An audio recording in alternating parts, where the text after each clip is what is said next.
Hello, and welcome to Roots and Branches Adoption Stories on KFred Radio. I'm Janet Munro, a birth mother, a storyteller, and someone who believes that our roots shape us, but they don't have to define us. Today's story is different. It's current, it's unfolding, and it comes with more questions than answers. Now, I've learned over my lifetime that there are three sides to every story. Okay? One person's truths, the other person's truths, and somewhere in the middle, the full story. Today we are hearing one side of a very complex situation. Susan was raised with strong Christian values. At 27, she found herself pregnant after her first intimate relationship and made the difficult decision to place her daughter in an open adoption through her church. A decision rooted in faith, trust, and what she believed was best for her child. Years later, facing a second pregnancy, Susan made another decision to place her second daughter with the same adoptive family, with the same agreement for open adoption. She did this believing her girls should grow up together. Today, that adoption has become closed. Susan says she is no longer allowed to see her children. With the support system she once relied on no longer stepping in, she has turned to the courts in British Columbia and is now advocating for change through something she calls the Ad-Options movement. So what happened? What changes in an open adoption? What expectations are set? And what happens when they're not met? What can we learn from a story that is still being written? This is not about taking sides. This is about understanding. Because behind every adoption, there are hearts on all sides. Stories like Susan's remind us that adoption is not a one-time decision. It is a lifelong journey. And when we talk about open adoption, we have to ask, what does open really mean? Who defines it? And what happens when those expectations change? So welcome, Susan. I'm so glad that you're here today and that we have this opportunity to chat and talk about your life and what's going on with it. So I'm giving the floor to you and start at the beginning. Okay, yeah, thank you so much, Janet, for having me on your show. I really appreciate just the opportunity to talk about, what's been going on with me and my kids. My name is Susan Skalicky. I'm originally from BC. And my children have both been adopted by the same family, like you mentioned. So I'll kind of just start, give like a bit of a debriefing as to kind of how I ended up in this crazy situation to begin with. So I was raised like a very, very conservative Christian group, very small group, that, had very strong values of family and the nuclear family and two-parent household and, both belonging to the church and, just all kind of the typical, Christian values, but very like to a very high degree. And so just with that religious conditioning, which I'm not opposed to, it's just the way that it kind of worked out with me, it didn't really go the way that it should have gone, I feel. But so that was kind of the underlying kind of precursor to how I ended up placing my first daughter. So I did end up kind of, getting off track a little bit. I did end up kind of just, leaving my faith for a little while. And I did get involved with a man that I didn't know very well, but our relationship went very fast, which is typical of, Christian people that have kind of been really sheltered for, a long time. And so I was 27 when I ended up pregnant with his baby, and we'd already been broken up at this point, and I was living in Vernon and he was in Kamloops, BC. So we already like didn't have any contact, and our relationship was just very eh, um eh, very contrary. Like we just didn't agree on anything. And yet, saying that, I do feel like we really did care about each other. It's just like we were both coming from just opposite ends of the spectrum. And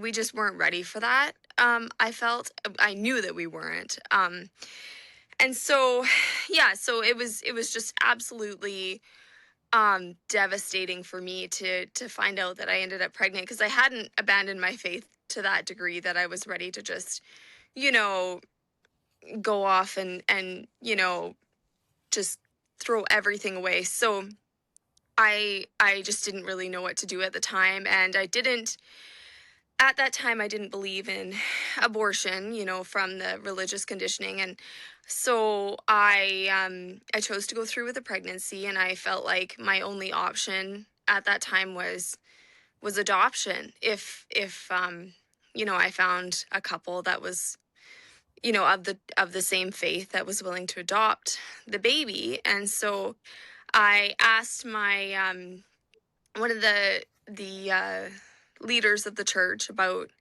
this, and he connected me with a couple that I actually knew of, but we didn't know each other well. I knew more of their family and like extended family, but I didn't really know the couple personally at all. But we had been to, church functions together, just, see each other across the room. So they were uh the minister, he kind of, told me that they were really good people and etc. And that, they've been trying to have children for like 5 years, that they'd been married for 5 years, and that they weren't able to at that time. And so so I just kind of felt like that was my only option, and nothing else was really presented to me, no other families or anything. So I just seemed like that was kind of the only option for me at that time. And I was just in a total state of panic because,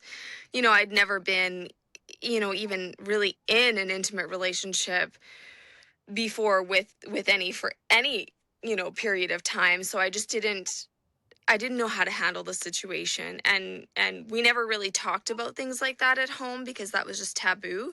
So yeah, I just felt totally unprepared. And so anyway, I did agree to, the adoption, and we actually never met in person before the adoption, which I hugely regret because, like these are people that you're giving an extension of your life to, like, get to know them really well. And I would highly encourage birth mothers to do that. But I was in a whirlwind, and I didn't know. So they would call once a week, and they were the ones that initiated that to, check in on the baby. And it was never really about me or anything. Like, they didn't really care, what was going on with me. I think, that was like, again, like, I think that they just had baby on their mind so strongly that that's all that they could think about, and that, like, that they were going to get this baby. And so um it was just really depressing. Like, I really dreaded the phone calls because every week it would be the same thing, like, oh, how's the baby, how's the baby, how's the baby? And I'm like, the baby's not the problem. Like, I'm drowning. Just even with the thought of losing a child was, I didn't even have a clue what I was getting into. But it was just awful to even imagine it. And I just sensed it was just such a baby thirsty attitude, and it just really was unbecoming to me. Like, it just didn't sit well with me at that time. And I wish I had had more strength to kind of combat that and say, like, let's get to know each other first and let's not jump into anything. It's like a marriage. It should be like a marriage. And it is really, regardless of who's holding up who isn't or who is holding up their end of the bargain. It's a marriage of families. And there's more legal ramifications for somebody that goes to Las Vegas and gets married to a random stranger than there is for a birth mother to hand over her life, her child, her, you know, this extension of her heart to some stranger, right? So that really is a huge problem with the adoption industry, but I didn't know at the time. And so we did get to the point where I did go, I was induced, I think at 38 weeks, and the couple had, we had all kind of been dealing with the adoption agency in Kelowna, who I'm also, not super happy with, because I just feel like they didn't do things properly either. But anyway, so yeah, so we were being facilitated by this agency, and they had come to the hospital, and I just remember, like, after this intense labor and delivery that I had never experienced before, and it was just the most intense experience of my life to that point. I just remember thinking, like, I'm just not ready for this. Like, I just don't want them here. Um and I didn't actually reach out to them. They were the ones that were kind of, like, hey, like texting me when, when are we going to come? And I could tell they were getting really impatient. Like, it had only been, maybe 4 or 5 hours after I had given birth. And to me, it felt like minutes, because it was just, there was so much happening. And all of a sudden I've got this perfect, like, delicate, gorgeous little baby that I've never seen anything so perfect in my life, that's in my arms. And she was mine, and just an intense love and connection to this baby. And so I just didn't want them there. I just felt like it was very intrusive, and it just wasn't, it was inappropriate. It wasn't good time for me. That's how I felt. But I've always had a problem with kind of people pleasing, and not being able to really articulate my feelings in a crisis. And I didn't want to hurt them too, on the chance that, then they would just leave, and then, and then I would be in a situation that I maybe wasn't prepared for. So I was just overwhelmed. I didn't have any kind of support as far as, like, how to go about the adoption, and so all we really know about adoption is kind of what we've heard from people before, and how it's programmed, and how, it's the trajectory of adoption that is just set out, as a system. And so, you don't realize that you actually don't have to play the same cards in the same game as everybody has before you. But I didn't know, because you just think, oh, you hear about other people saying, oh no, you can't even spend any time with the baby, don't breastfeed, don't even look at it's better if you just don't even have any contact with the baby, because it just makes it easier, and all these different things that you hear from people. And you just think, like, I couldn't do that. So But what year did you give birth? I gave birth in 2018, end of 2018. All right, so I'm So taking you back now to 1970 when I was pregnant. oh And man. when I knew that I was putting my child up for adoption, Yeah. I kind of blocked everything, blocked all the emotions. So that Yeah. when he was born, and I did see him and I got to hold him, but I Yeah. knew he was going. So when he was taken, that was it. He was gone.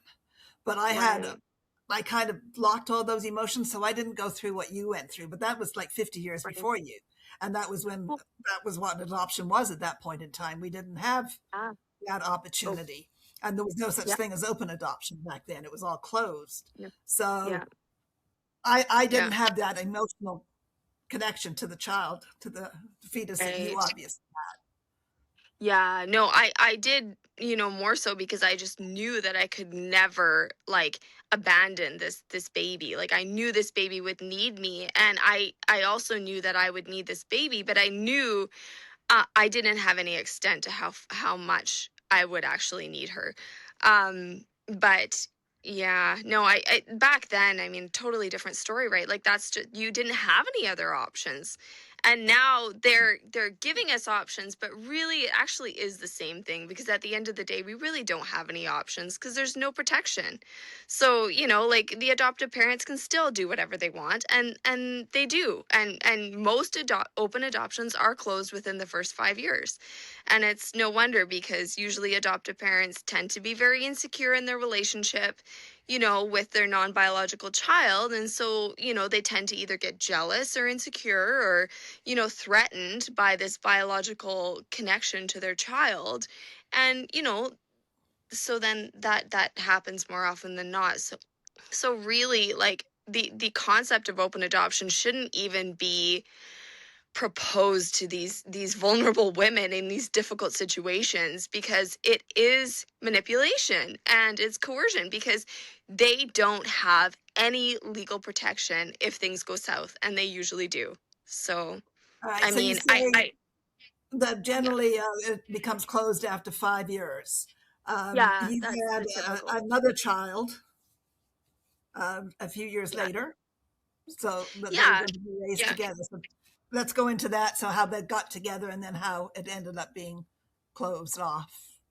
Yeah, so I did find myself pregnant 4 years later, and I was kind of trying to because I miss my daughter so much, and they had closed the adoption for about a year at that point, and without giving me any reason for that, and I was just so distressed. It was just I'd had one visit with them the year prior, and it had gone so well, like really, really well, and I had just felt this huge weight lifted off me, like I was just finally able to breathe again, and seeing my daughter and hugging her and just being able to connect with her was so like it was just a breath of fresh.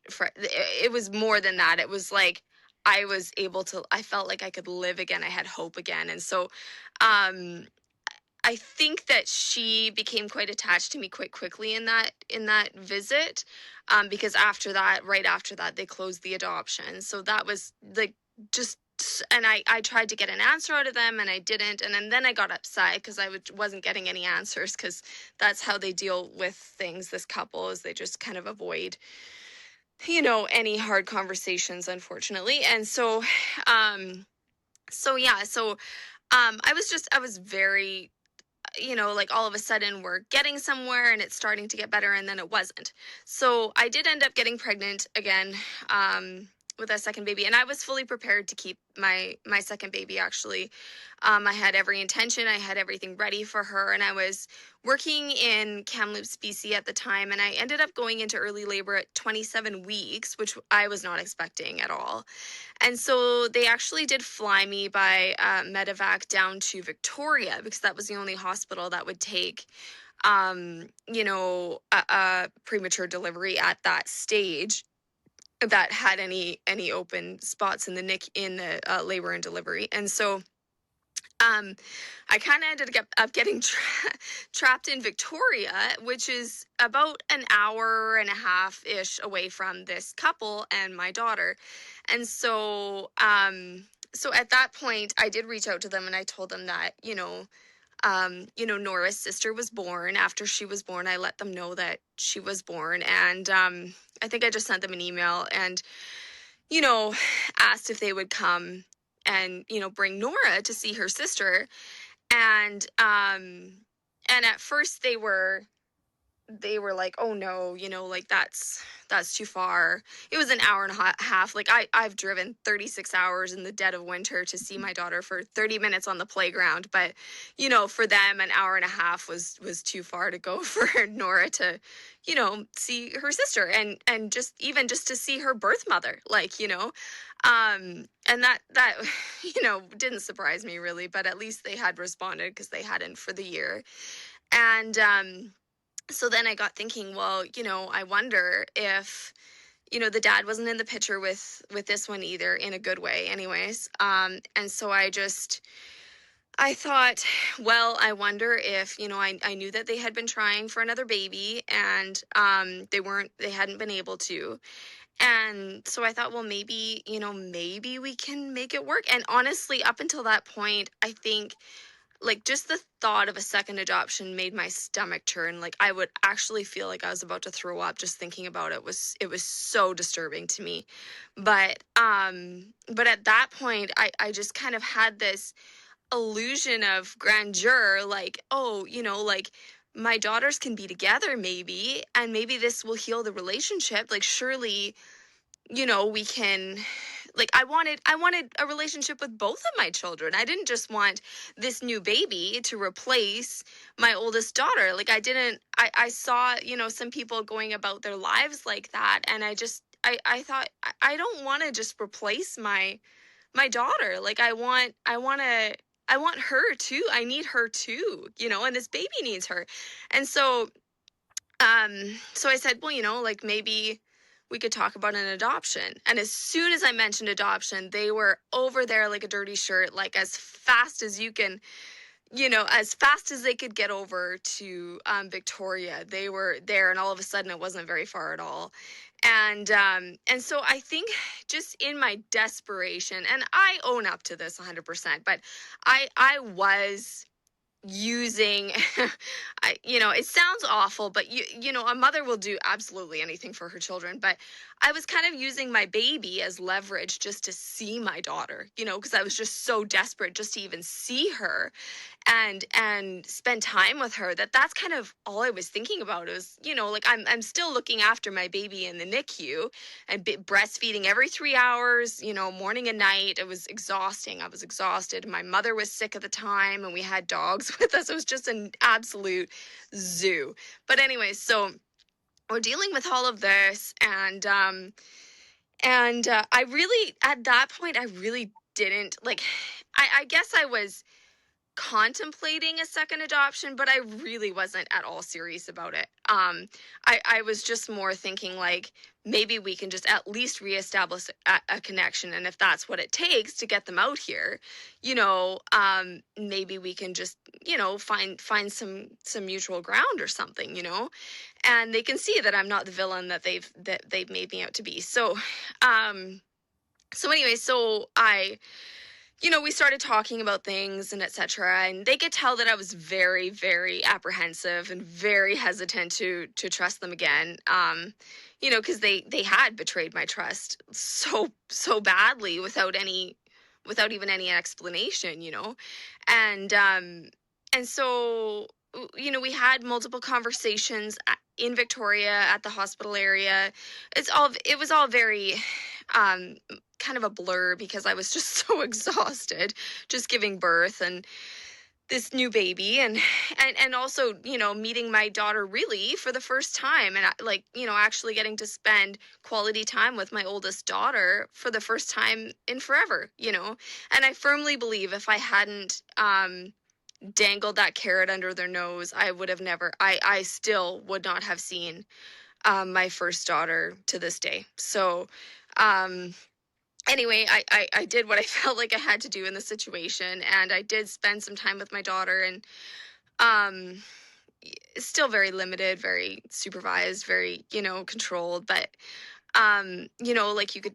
she just made so many comments to me about just wanting to spend more time with me. And the last thing that my daughter said to me when they had left the hospital the last time was, are you coming home with us? Like, is Auntie Susan coming home with us? And I just ripped my heart out, because I would have been like, yeah, I'll do whatever you want. Like, I would have done absolutely anything, and I still will. I still 100%, like, if I could cut off my right arm right now myself with a chainsaw, I would, and it meant that I could have even, like, a visitation with my daughter, or some contact with my daughter, I'd do that.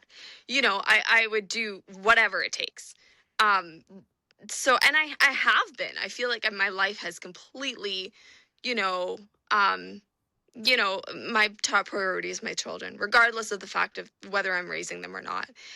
They are still, I'm still responsible for bringing them into this world. So, anyways, yeah, so uh they were saying all the right things at the hospital, making all the new promises, all the things that they knew I wanted to hear. And oh, just kind of a misunderstanding the last time, and like, oh, we would never keep you from seeing them, and anytime you're in the area, we'll make sure you'll be able to see your kids. And just saying all these things that I just wanted to hear and I wanted to believe. But I just had this knot in my stomach, like they've said this before. And so anyway, so I was I yeah,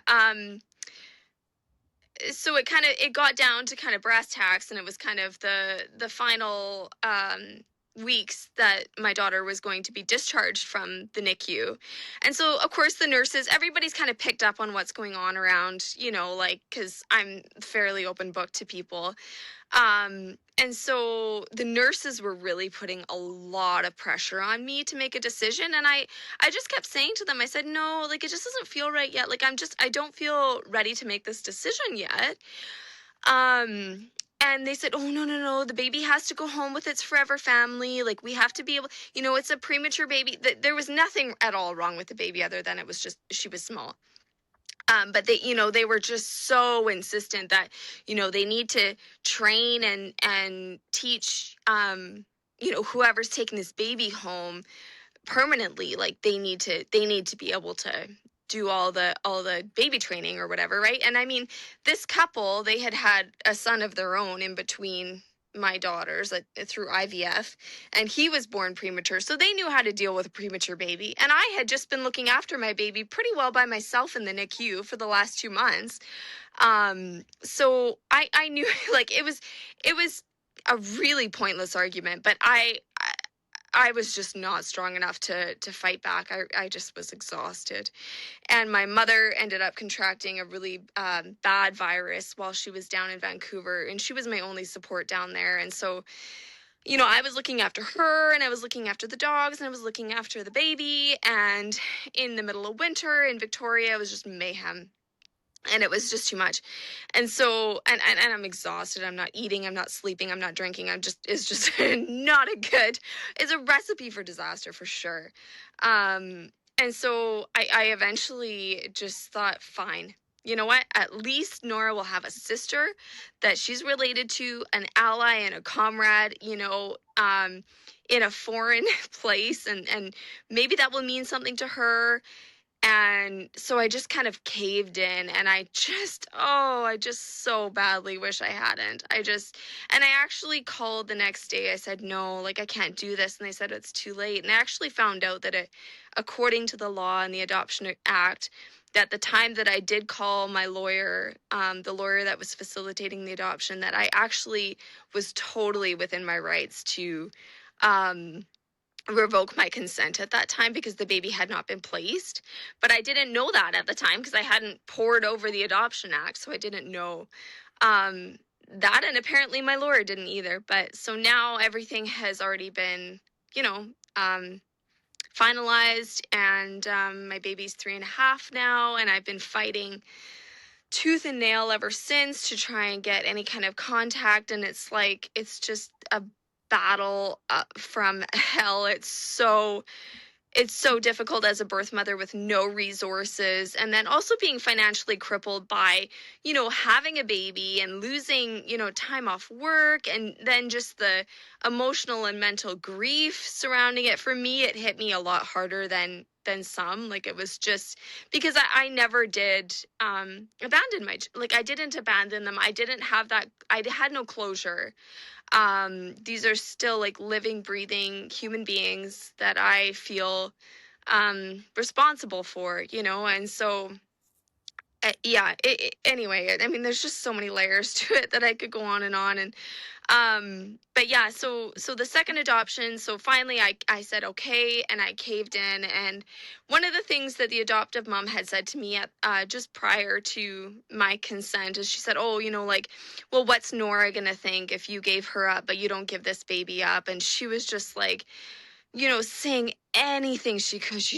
They wanted this baby almost more than they wanted the first one. And it was just so much pressure. And I remember the lawyer saying, they have to ask you in BC, I guess, anyways, are you giving your consent? Are you being pressured into giving your consent by any external pressure? And I just looked at her and I thought, like, what do you mean? Like, of course.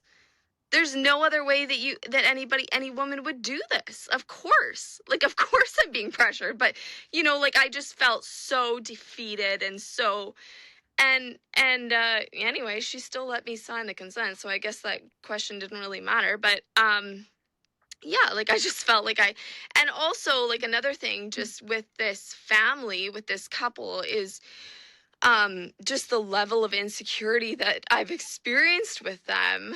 um it, they at one point I had backed out of the second adoption when they had come to visit, and I just thought, no, it just doesn't feel right, I just can't do this.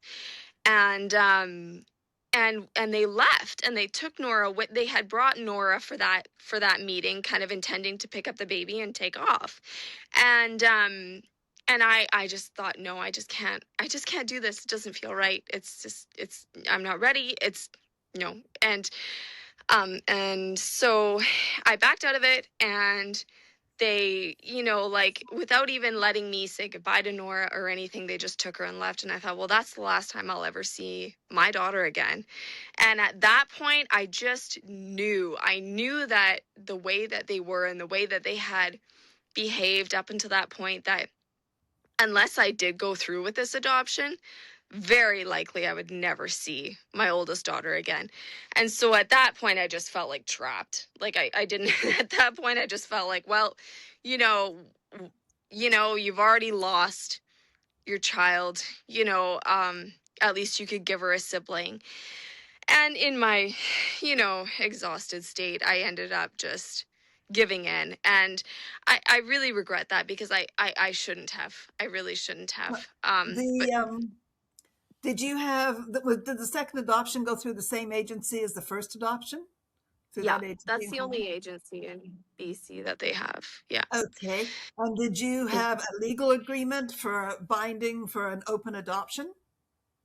Well, none of them are actually legally binding at all. They don't really go into that with you, but they pretend that it's kind of like, it's just a piece of paper that means absolutely nothing, really. But yeah, they do write out this little template of this. It's just kind of a generic template that they have for people. It's not at all, form fitted to each individual situation. It's just, oh, 2 visits a year, and, you get updates 3 times a year, and that's it, or whatever. And that's kind of that's what they offer. Like, they don't really allow you to kind of add your own um personal touch to it, like, if you want more. And at that point, I had told them, like, I want to see them way more than that. I want to see them as much as possible.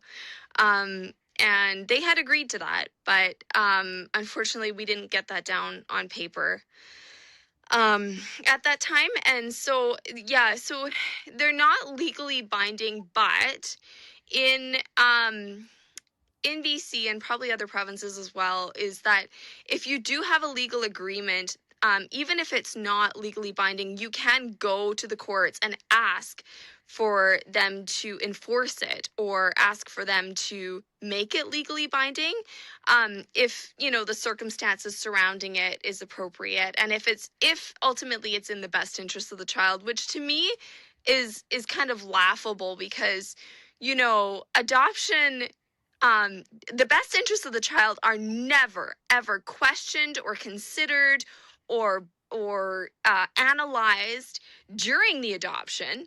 And when I'm signing, that's never even considered when I'm giving the baby away. But if I ever try and see my baby, or if I ever want to have contact with my God-given child, all of a sudden now we've got to rake through the best interests of the child to see if the mother that gave birth to them, the able mother that does not have any addictions, abuse, neglect issues, etc., is in the best interest of the child. And it's like, well, God already decided that. But anyways, like, so, yeah, to me, it's just such a backward system, because that's never considered until the mother wants to see her children. But that's where I'm at right now. I finally have a court date for this October. And I have a judge that is, as sympathetic as they get. So I'm just praying that it goes well. And, at the end of the day, it's out of my hands, and I've done everything that I could, and I'll never give up. Like, I'll exhaust all avenues before I give up on trying to see my children and have a relationship with them. But, at this point, yeah, it's just been really awful. So they actually, they closed the adoption like as soon, like, not, the ink wasn't even dry on the consent of my second adoption, and this couple totally cut off contact with me. So do they not give you any updates on the children, for birthdays and um things like that? Or do you not no, receive not any anymore. information? No, they haven't given me any updates for probably about 2 years now. Um and Send your they did daughters try, like birthday gifts, Christmas gifts? Can you send those to them? no, absolutely not. No, I was allowed to, like, for the first maybe 6 months, if that. And I don't know if they were even getting to them. But now, like, if I try to send anything, they just say we just donated it to Goodwill. And some of them are like handmade gifts that took me hours to make, that are specially, created for my children's likes. And, it just like a knife to the heart. It's so distressing to think that anybody could treat anybody like this, let alone the mother of your children. So it's just, I mean, yes, I did react to them, but I think this is a strong case of reactive abuse where, really they're blaming me for what they've done to me. And yeah, I'm not innocent. Like, I'm not going to sit here and say, oh, poor me, like, you know, um, I don't deserve it. Like, no, I know what I deserve, and I know that we all get what we deserve. But at the end of the day, these children should not have to suffer for their parents and their mother's mistakes. Like, they should not be caught in the middle. And if these people really love my children unconditionally, they would be willing to work with me. And I have begged them for mediation, or just anything that we could do just to get a conversation going again, and they just refuse. They've got what they wanted. So What did you expect out of an open adoption?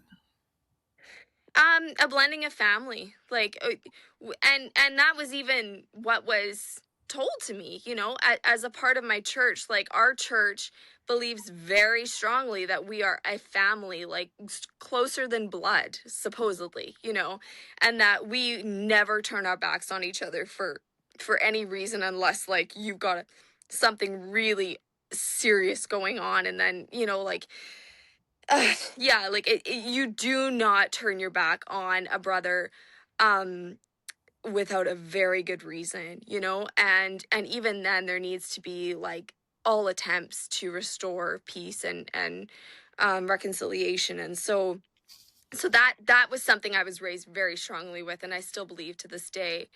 But these people were don't seem to have been raised like that. I don't know, they don't have that same kind of mindset that But I was raised with in our church. did you expect to go and see them weekly or monthly, or what Um, kind of expectations did you with have?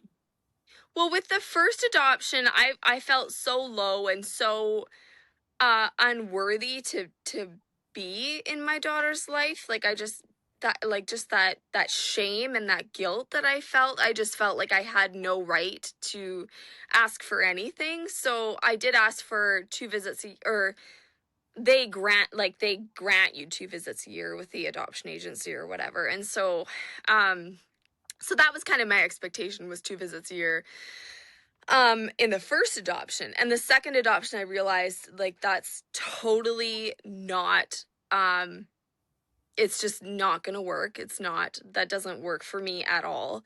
I need to be an active person. I want to be active in my children's life as much as possible. And at the second adoption, I was, I don't know if I wasn't expecting, but I was hoping for, you know, like at least a monthly visit with my girls. I was closer, at that point in BC. And so, yeah, so I expected that.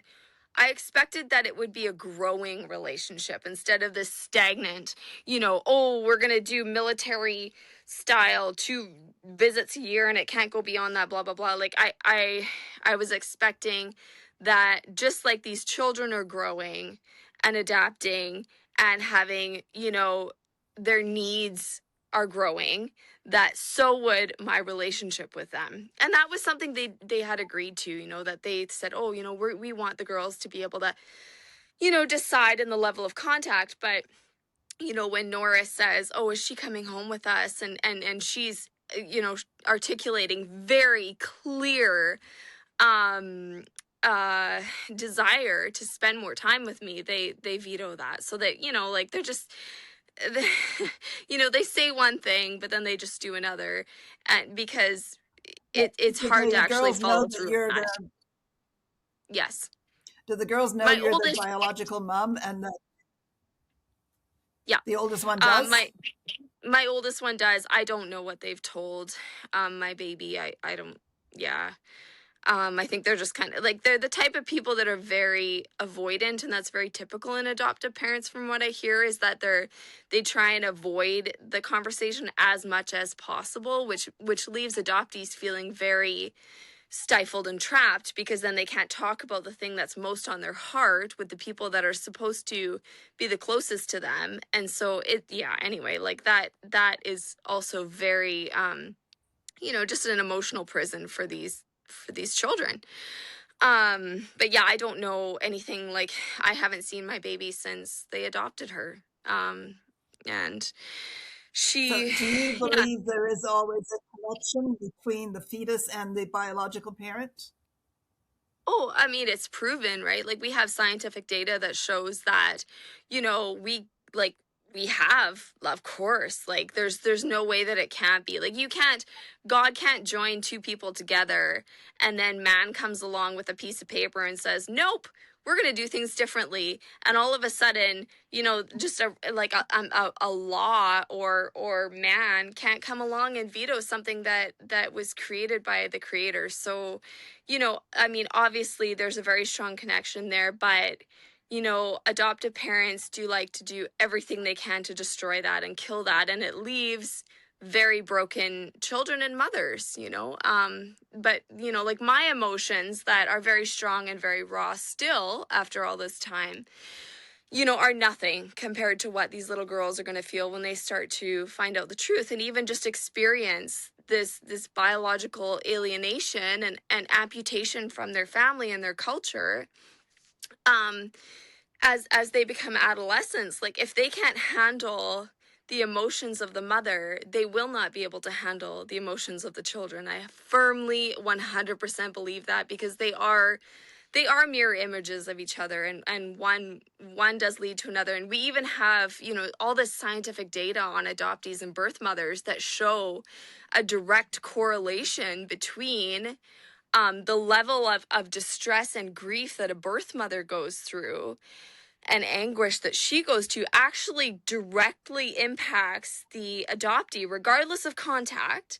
And the adoptees tend to, like, they're more rebellious, they're more angry, they're more, have more emotional issues, abandonment issues. They struggle a lot more the more that the birth mother struggles. So it's really highly, highly in the best interest of the adoptive parents to ease the suffering of the birth mother as much as possible, because it actually will directly impact the children, and it will, one way or the other, so that they're very short-sighted. Like, it's really unfortunate that I've ended up, that I put my children into the hands of people that are so emotionally immature, because they just can't see beyond what they have right now, and they can't see that it's all going to come crashing down. And I do firmly believe that, how we treat others is how we'll be treated. And it feels very strongly feels to me that my girls are going to do this to them someday, and I don't know if I'll be alive to see that or not, but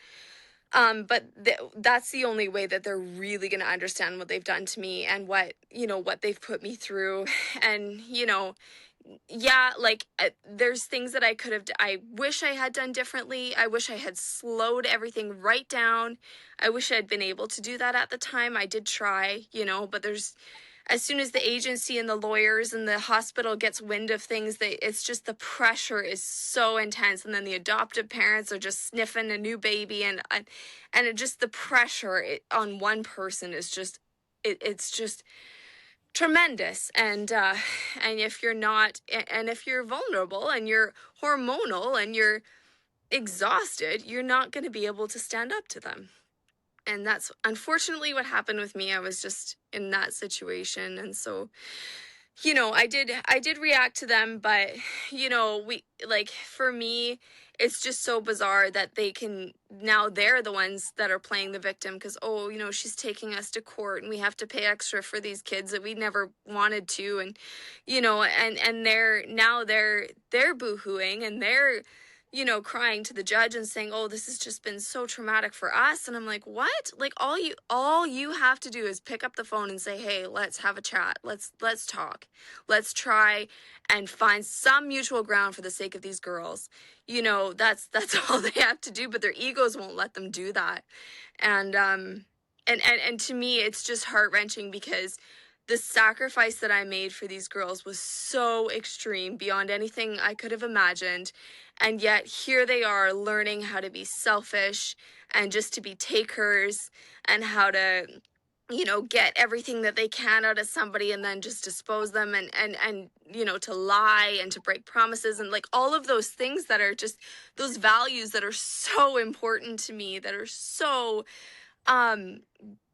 they mean everything to me. The whole reason that I did this, that I went through this horrible suffering for them, and yet it just feels like it's all in vain, because they're learning all the opposite things that, I could never have imagined. So it's like, now I look back and I think, oh my gosh, like, the devil that I knew in their fathers, which, they were difficult people for me, and I'm sure I was difficult too, but the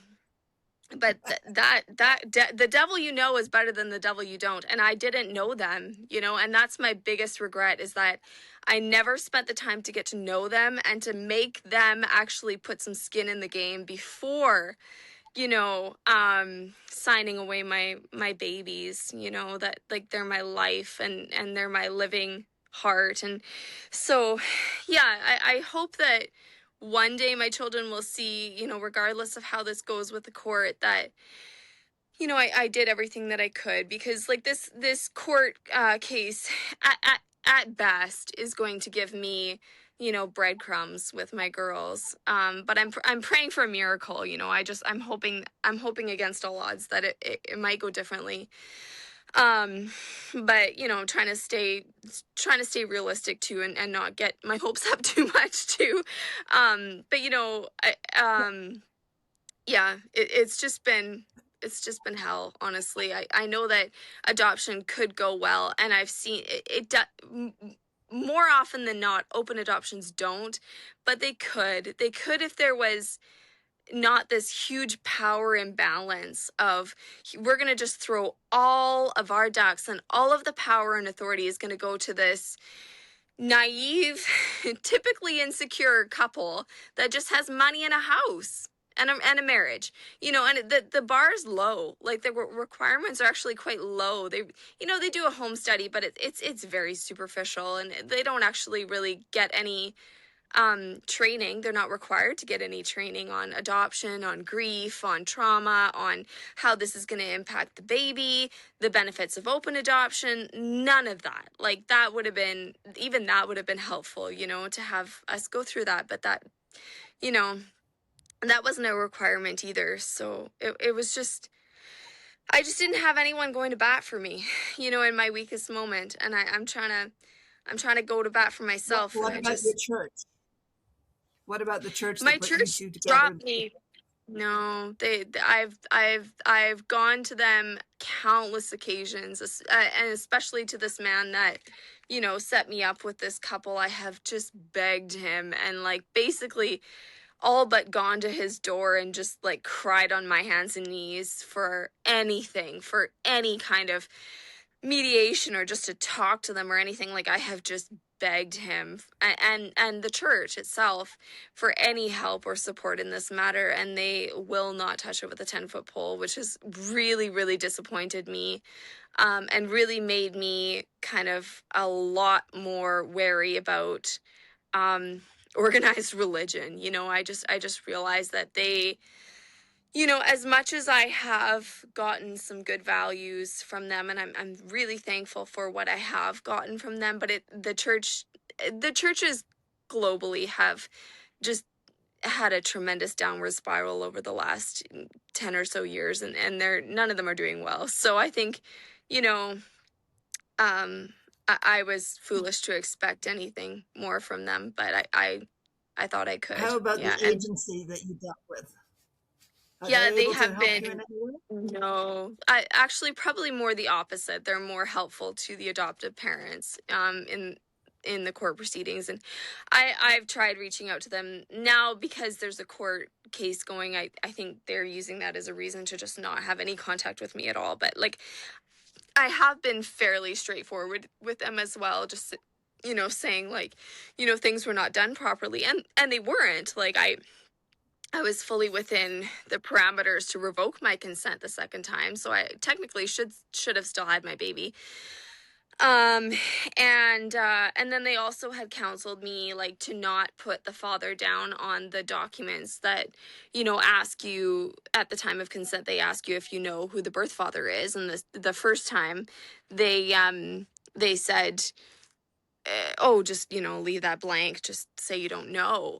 But I had told them like I do know, and that has caused a lot of anxiety and distress for me as well. Like I just guilt, because I mean he's a part of it. Like he's just as much a part of it as I was. And I was just afraid. I was afraid that he was going to try and take the baby away, and that was just not an option for me. And so I yeah, just a lot of fear and a lot of decisions made out of fear that were just, not of God. And so I just, yeah, looking back, I never would have done that. But yeah, so that, like, that's also caused a lot of stress and anger for the birth father of Nora. Like he's very angry, and rightfully so. I would be too, in that situation, but he's not able to get over it at all, and he's just kind of stewing in it now, and so he wants revenge. And so he's kind of on their side now, because I ended up giving him their contact information, because I thought, you know what, for better or for worse, he does deserve to have contact with his daughter. She's half of him as well. So I just felt like that was the only way that I could make that right, because I felt like I had to make it right. And so I did give that to him. But now, of course, he's on their bandwagon, and he's going to trash talk me in the court, no doubt. But anyway, I'm just hoping that the judge has, some sense to see through, what's going on, to be able to see the truth. And I do believe that I can see the truth. I am the only party here that is able to admit to their own errors and my own, like the other parties, they have the adoptive parents completely oblivious to any wrongdoing on their part. They feel like they've done everything right, which is just, it's just truly absurd to me, because it does take two to end up in this situation. I know I'm not the only one that's to blame here, obviously. Like I know that's going to be very evident to anybody that can see things clearly, um but yeah, so And we'll see how it goes. so Yeah. what is your add option movement? That's ADD Yeah. option, right? Yeah. So it's what I always believed adoption should be. It's just basically, what the adoption, that's actually the name of adoption. I don't believe that's a coincidence. I do believe that's how it always should have been, is an add option for mothers that are not in a relationship with the man, or they've got it's a difficult situation, or they're not married, or whatever it is, whatever the case may be. I don't believe marriage needs to be a requirement to have children at this point. Like I think that um there's a lot of factors that children need that are more important too. But anyway, yeah, so it's just basically it's shifting the power dynamics so that adoptive parents don't have all the control, and they don't have the ability to just close the adoption whenever they feel fit to do so. So it's allowing birth mothers to set their own pace, for one thing, so that I don't believe that babies should be adopted anymore. I actually don't believe in that at all. And like, I don't believe, sorry, that a newborn baby, like right out of the hospital, I just don't believe, unless the mother is not able um to look after the child or breast. But I do believe like that child should at least be breastfed if possible, and be allowed to bond with the mother. And I don't believe a mother should be making any permanent decisions immediately after giving birth, which is like your hormones take a 90% drop after birth. And how can you make a rational decision at that point? You can't. I don't believe that you can. Even if you've been going that direction the whole pregnancy. Like, I think we have no idea what we get ourselves into with these things. So I think for able mothers, I think we should be allowed to spend as much time as we need with a child, whether it's days, weeks, or months. And often, I think maybe adoptions wouldn't happen then, because then I think then we would realize that we could find support in different ways. And just making legal, like, open agreements legal, making them legally binding, because you can't propose to this vulnerable, woman that's in this really difficult crisis situation that, oh, she can have the best of both worlds, because it's not true. So we're feeding lies to these women. And whether it's a 16-year-old or it's a 33-year-old or it's a 42-year-old, whatever, we can all panic and make, a permanent decision out of a temporary situation. And so it's just calling on the government to recognize that this amputation of families and mothers and fathers is not in the best interest of the child, and we need to start considering the best interest of the child before the adoptions. And we need to start counseling birth mothers on on the studies that we have on birth mothers and adoptees, because I had no idea that adoptees were 4 times more likely to commit suicide. They, depression. They're more prone to depression, anxiety, abandonment issues, emotional distress. Like, it just, all of these things that we know, that we've known for decades about adoptees, and the shortened lifespan of birth mothers, and just the impact that your life, that this will have on your life, according to what birth mothers have reported in the past. Like, that has to be shared. That has to be shared. And I do not believe that anybody that was not made aware of what we already knew about adoptees and birth mothers, that is uninformed consent. We did not give informed consent if we did not know all of the things that we should have known. I do believe that, like, it's just glamorized until you have to live it, right? And so it's just kind of like a multifaceted petition of just wanting some accountability from the government, from agencies, and uh, and to hopefully change the Adoption Act so that mothers are not going to just be thrown away like like a surrogate, or like a gumball machine, for adoptive parents. Like, that's how we're treated, and we're kind of considered like the bottom feeders of society. Like, typically, like, they back in the day, it was more so, but even now there's still that underlying, like, people treat me so much differently now after even after my first daughter's adoption. Like, people look at you like you're filthy, like they don't want to even get too close to you, that they might catch something that you have, like. And it's just it's, some people are sympathetic, but they still just, they don't know what to say. It's very taboo. You have no one to talk to and no one to relate to, because there's not very many of us. And so, yeah, That's why we're it's here. been hard. Yeah, exactly. I know. Well, that's why we find each other. Yeah. But what is the But most important thing you've learned on this journey? um What would you the say was the most most important thing? important, there's just, let me think about what the most important thing would be. I think the most important thing would be, like, don't abandon your children, and don't give your children to strangers. And like, for me, that would be the most important thing, would be just to take this time with your child.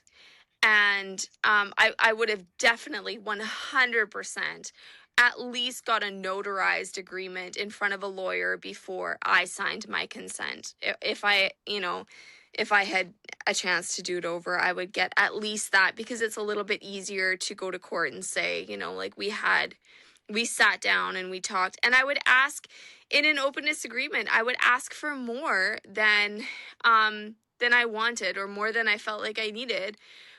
Because you can always do less, but you can't do more. They won't let, adoptive parents won't let you do more. They'll barely let you do what you agree upon, if everything goes well. But so I think, yeah, looking back, just don't abandon your children at any cost. And if it's a situation absolutely requires it, take your time, get to know the people, make them come and visit you, make them work for it, make them, go out of their way to come and see you. And most especially in those 6 months following, when the placement, like before the adoption order is made, I would just make sure you can see your child as much as possible. And if they're doing anything funky, or if they're starting to push you out at that point, you have a much better chance of fighting it then than you do after the adoption order is made. But yeah, like, looking back, I don't even think I would have done an adoption. Ideally, I if I really felt strongly like I could trust somebody, and I've taken the time to get to know them, and they have good values, and they want what's best for all of us, and they're willing to work with me, I would not sign anything. I would just say, okay, you can take the child home, and we're going to try and see how this goes. And if they don't want to do that, then that's fine, because I'm not going to trust people anymore if they can't trust me. Like, it has to be a mutual trust.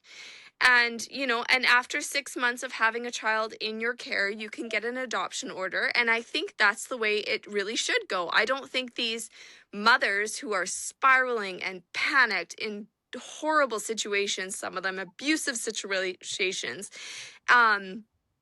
even just religiously abusive situations, being forced to abandon their child at birth, or whatever. Like, I just don't, it just does not sit right with me anymore. It never really has. But that's our system that we're that we're in. But ideally, I would just say, okay, like, you can have this child for the first 6 months. And if everything goes well in that first 6 months, and we're able to work together, it's not going to be easy. Nobody's an easy person here. You guys aren't, and I'm not. And, we're all going through stuff, and we're all dealing with stuff. But this child's not going to be easy either. They're very complex needs, adoptees have. And so if we can work together in those first 6 months, then I think that's a much better foundation for a positive adoption. And then having some legal consequences and ramifications if the adoptive parents start to close things off. I think that is absolutely necessary. And I think we need to start, really, like, we need to start protesting. We need to start rallying the troops and getting people together and saying, hey, this is not working. Adoptees are crying out. They're angry, rightfully so. And they don't even know half the time what they're angry about. But the common denominator is they are not happy with these open adoptions, these broken promises that are creating broken children. And it's so unnecessary. Don't offer to these birth mothers something that you cannot keep. So regardless of good intentions, I think if you're going to trust somebody with your life, your child, I think that the bare minimum, you should be able to, there should be some trust in return that, yes, I am going to fulfill my obligations. And if I don't, I know there's going to be recourse for that. So, like, we're so antiquated. The system's so antiquated. It's so behind. Because the adoption has changed so much. Yeah. It has changed, and we can't change the system overnight. So I have to say thank you very much, Susan, for coming on and for telling your side of this story. And we're going to talk to you later to find out the results. You say you have a court date in October, so we'll definitely be talking to you after that to find out what's happened. And while we might not have all the answers, what we do have is an opportunity, the opportunity to listen, to learn, and to ask better questions. Because behind every adoption, there are real people, real emotions, and real consequences that can last a lifetime. If you are a birth parent, an adoptee, or an adoptive family navigating something similar, you're not alone. And if you have a story to share, I would love to hear from you.